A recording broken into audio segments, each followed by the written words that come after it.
This whole concept of boots on the ground, we've got a phobia about boots on the ground. If our military experts say we need boots on the ground, we should put boots on the ground and recognize there will be boots on the ground, and they'll be over here, and they'll be their boots if we don't get them out of there now. All right, that was Dr. Ben Carson earlier tonight at the 5th GOP debate. The 2016 Republican candidate joins us with reaction. Dr. Carson, good to see you. Good to see you. I've actually had very frank conversations with you about how, and you've agreed with me, that the debate format is probably not your best forum, but I thought this was your best debate tonight.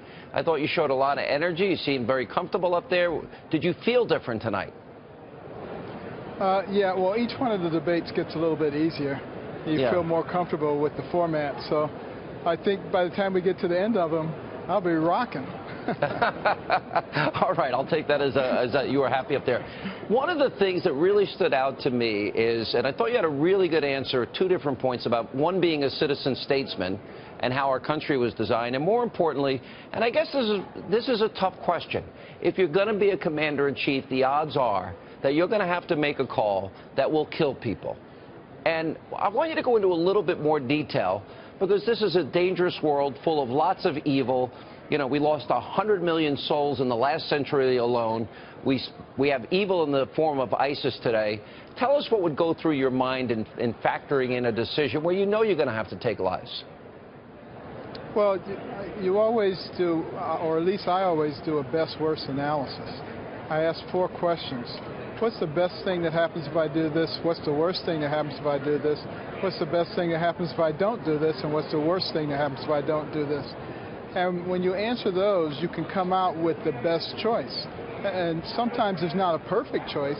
There's not a choice that says everything's going to be rosy and nobody's going to be hurt.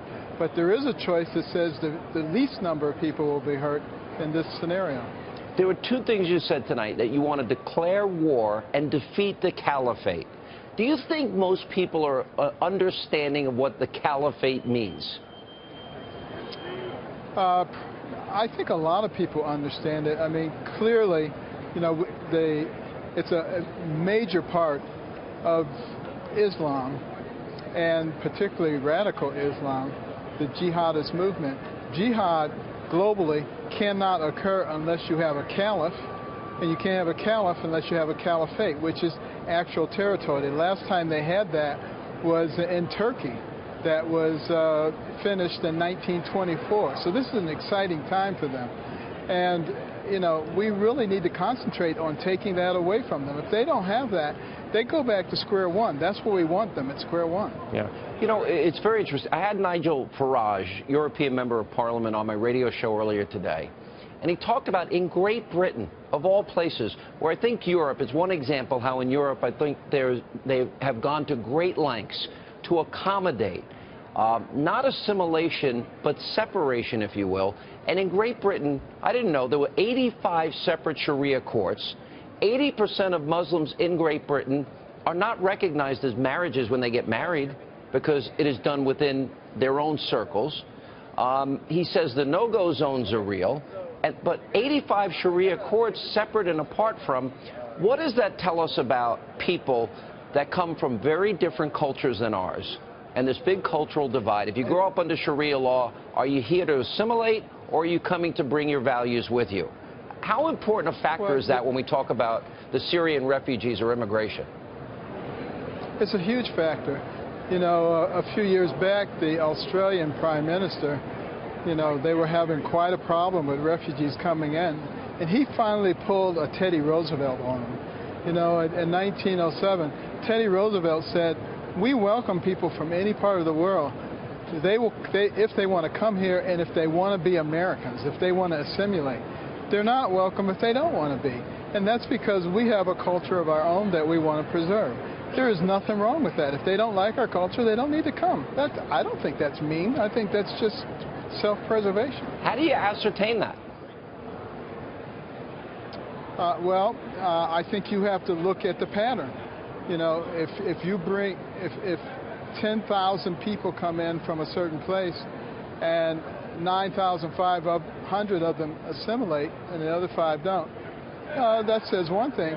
But if 5,000 of them don't simulate and 5,000 do, that's a very different thing. And you have to begin to look at who's coming from that part of the world and how you're going to treat them.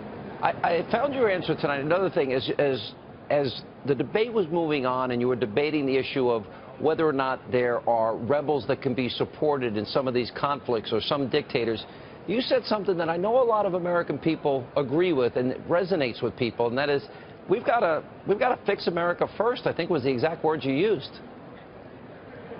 Absolutely. I mean, could we go around? There's a lot of problems in the world to solve. There's no question about that. And we can spend all of our time, energy, and money solving those problems. But I think, you know, we got an awful lot of problems in this country right now. And, you know, we've got millions of people living in poverty. We've got all this hatred going on and division. We've got some severe economic issues that are going to affect everybody in our society. If we dealt with those things, and if we strengthen our military, and if we create a much better relationship between our allies, it strengthens us and makes it possible for us to solve those problems around the world much more readily. In other words, if we solve our own problems first, we'll be stronger and better able to help around the world. Good point. Exactly. Dr. Carson, I thought a very good night for you. Congratulations. Thanks for being with us. Thank you, Sean. Good to be with you.